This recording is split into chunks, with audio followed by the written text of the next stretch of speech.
Hi friends, welcome to Amrita IAS academy.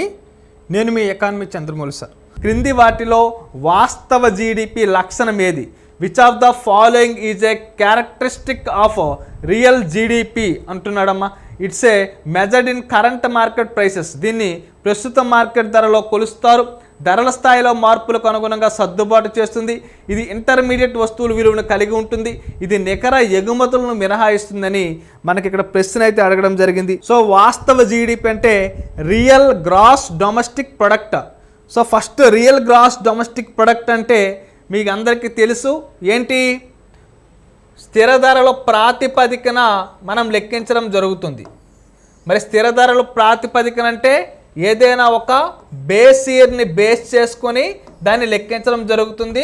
Present 2011-12 base year ప్రాతిపదికన లెక్కించడం జరుగుతుంది. సో క్రింది వాటిలో వాస్తవ జీడిపి లక్షణం ఏదన్నాడు? దీనిని ప్రస్తుత మార్కెట్ ధరలలో కొలుస్తారన్నాడు.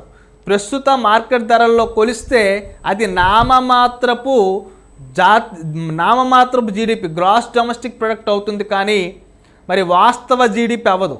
సో కాబట్టి ఆప్షన్ 1 అనేది మనకు సరైనది కాదు. ధరల స్థాయిలో మార్పులకు అనుగుణంగా సర్దుబాటు చేస్తుంది.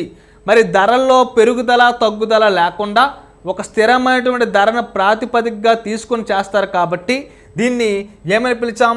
వాస్తవ జీడిపి అని పిలిచాం. కాబట్టి ఆప్షన్ 2 అనేది మనకి ఇక్కడ సరైన సమాధానం అవుతుంది. ఇది ఇంటర్మీడియట్ వస్తువుల యొక్క విలువను కలిగి ఉంటుందన్నాడు. ఇంటర్మీడియరీ గూడ్స్ ఏవైతే ఉంటాయో వాటిని మనం జాతీయ ఆదాయ లెక్కింపులో పరిగణలోకి తీసుకోము, కాబట్టి ఇది కాదు.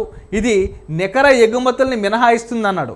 నికర ఎగుమతులు అంటే మీ అందరికీ తెలుసు, నెట్ ఎక్స్పోర్ట్స్ అన్నాం. మరి నెట్ ఎక్స్పోర్ట్ అంటే ఎక్స్లో నుంచి ఎమ్ను తీసివేస్తే మనకి నికర ఎగుమతులు వస్తుంది. జీడిపిలో నికర ఎగుమతులు మినహాయించరు. జీడిపిలో నికర ఎగుమతులు కలపబడి ఉంటాయి. ఈ అంశాన్ని మీరు ఇక్కడ గమనించాలి. కాబట్టి ఇది కూడా కాదు. అంటే ఆన్సర్ ఏమవుతుందమ్మా? ఆప్షన్ బి అనేది మనకి ఇక్కడ సరైన సమాధానం అవుతుంది. It adjust for changes in the price level అంటాం.